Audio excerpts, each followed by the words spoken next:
Redmi Note 10 Pro keyboard typing sound on off setting. नमस्कार दोस्तों, स्वागत है आप सभी का तिकराज यूट्यूब चैनल पर। तो दोस्तों, आज के इस वीडियो पर मैं आपको बताऊंगा कि कैसे आप जो है अपने कीबोर्ड पर टाइपिंग साउंड को ऑन ऑफ कैसे कर सकते हैं Xiaomi की डिवाइस पर। ठीक है।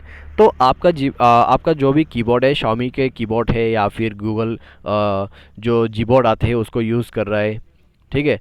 तो आप आसानी से कर सकते हैं ये सेटिंग को। तो किस तरीके से आपको यहाँ पे कीबोर्ड टाइपिंग साउंड सेट करना है, ये मैं आपको इस वीडियो पर शो करके बताने वाला हूँ। तो अगर आपको भी जानना है तो वीडियो को पूरा जरूर से देख लेना। वीडियो देखने के बाद दोस्तों आपको पता लग जाएगा कि कैसे ये काम करते हैं, कैसे आपको सेट करना है।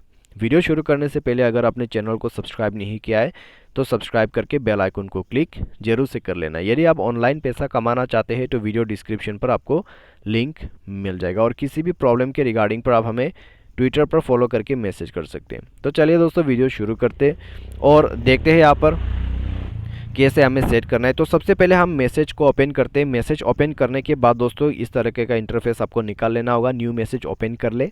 ठीक है। तो आपको दोस्तों यहाँ गियर आइकॉन पे क्लिक करना है। गियर आइकॉन आपको दिख रहा होगा, यहाँ पे आप टैब में देख सकते हैं। तो उसमें क्लिक करना है और प्रिफरेंसेस पर जाके चेक कर लेना है। ठीक है, कहाँ पर है साउंड ऑन की प्रेस, तो यहाँ पर है। तो दोस्तों आप देख सकते हैं साउंड ऑन की प्रेस ऑन हो चुका है। वॉल्यूम ऑन की प्रेस, कितना आपको वॉल्यूम चाहिए ओके कर दे, और उसके बाद बैक करके आप कुछ भी टाइप करके देखिए। तो यहाँ पे दोस्तों कीबोर्ड साउंड निकल रहा है, तो आप सुन लीजिएगा।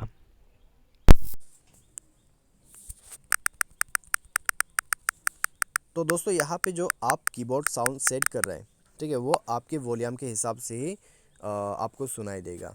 ठीक है। तो दोबारा से आइए जाते हैं और यहाँ पर दोस्तों ओपन कर लिया प्रेफरेंसेस, और कीबोर्ड साउंड जो है दोस्तों यहाँ पर ऑन है, और इसका वॉल्यूम लेवल आप बढ़ा भी सकते हैं, घटा भी सकते हैं। ठीक है, ओके कर दीजिए, और बंद करना है तो इसको ओके करके यहाँ पर बैक कर दें। उसके बाद आपका जो कीबोर्ड है उसमें कोई साउंड अवेलेबल नहीं रहेगा। तो इस तरीके से आप जो है कीबोर्ड के टाइपिंग साउंड को ऑन ऑफ कर सकते हैं अपने Xiaomi डिवाइस के अंदर पे, चाहे वो जीबोर्ड हो चाहे वो Xiaomi के कीबोर्ड हो। तो इस तरीके से आप इस प्रोसेस को फॉलो करते हुए साउंड को बंद या फिर ऑन कर सकते हैं। तो उम्मीद करते हैं आपको यह वीडियो पसंद होगा, और आज की इस वीडियो पर दोस्तों बस इतना ही। Thanks for watching.